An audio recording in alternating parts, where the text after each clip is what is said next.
Hello, my name is Jamie, and today I am doing a review on Charles Dickens' Nicholas Nickleby. Don't forget to subscribe for more content like this. So, this is a beast of a book.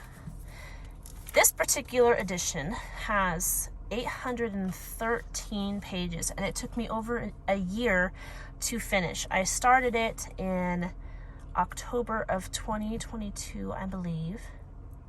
And I finished it, I want to say January this year. But Charles Dickens is one of my favorite authors, if not my favorite author. I like him because he has very eloquent speech, the way he writes and the way he presents ideas.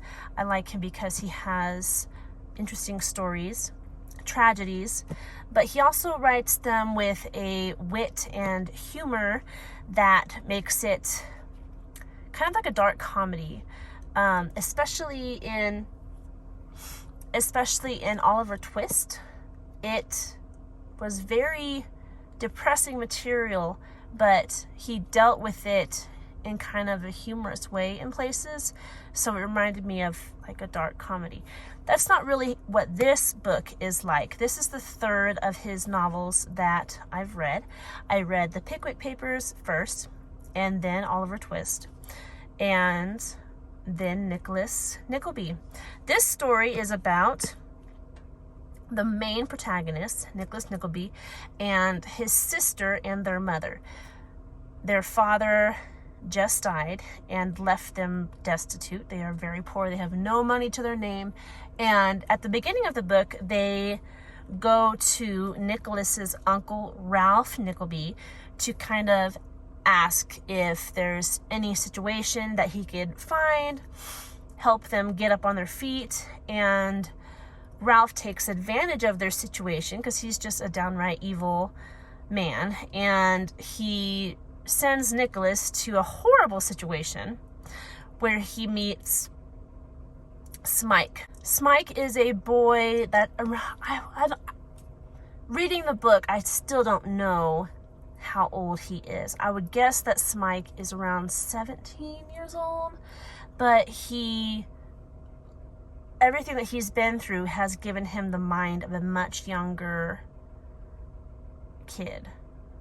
But Nicholas feels very sorry for Smike, and circumstances bring them together as traveling companions.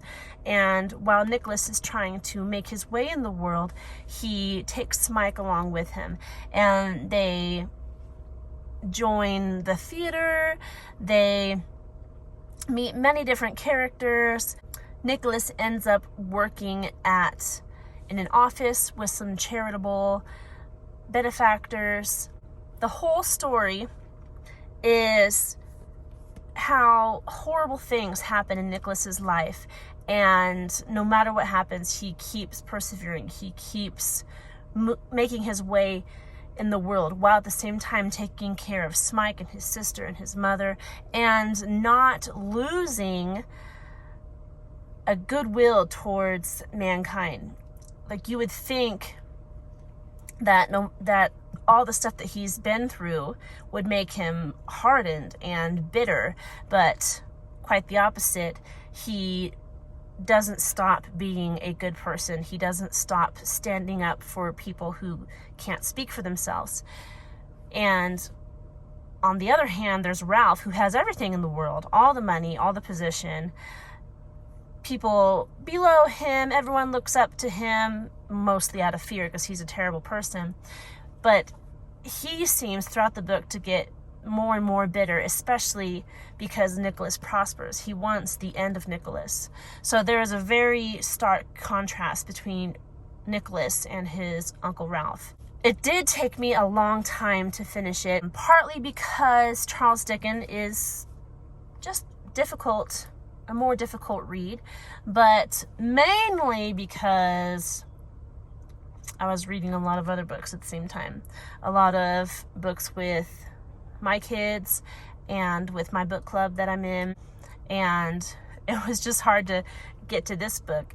But I did finish it. I'm glad I read it. I do plan on reading more Charles Dickens in the future. I'm making my way through his books. The 3 that I mentioned, The Pickwick Papers, Oliver Twist, and Nicholas Nickleby, those are his first 3 full-length novels.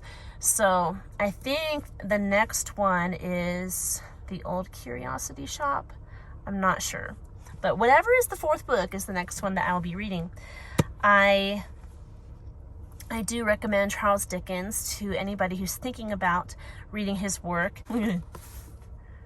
That's a lot of words. Look at that. Very small margins, fills up the entire page. Not that this is a huge page, but the words are rather small.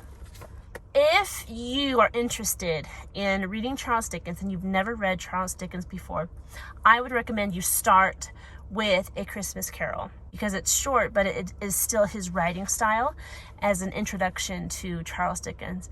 But hey, if you're a veteran, seasoned reader and you want to just jump in, do it. It's worth it.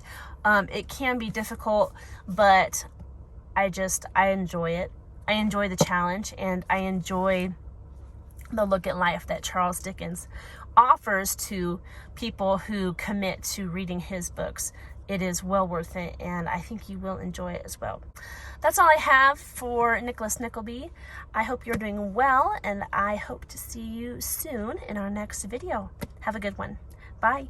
Let's see how quick I can do this, because I have rice cooking on the stove, and nobody wants burnt rice for dinner.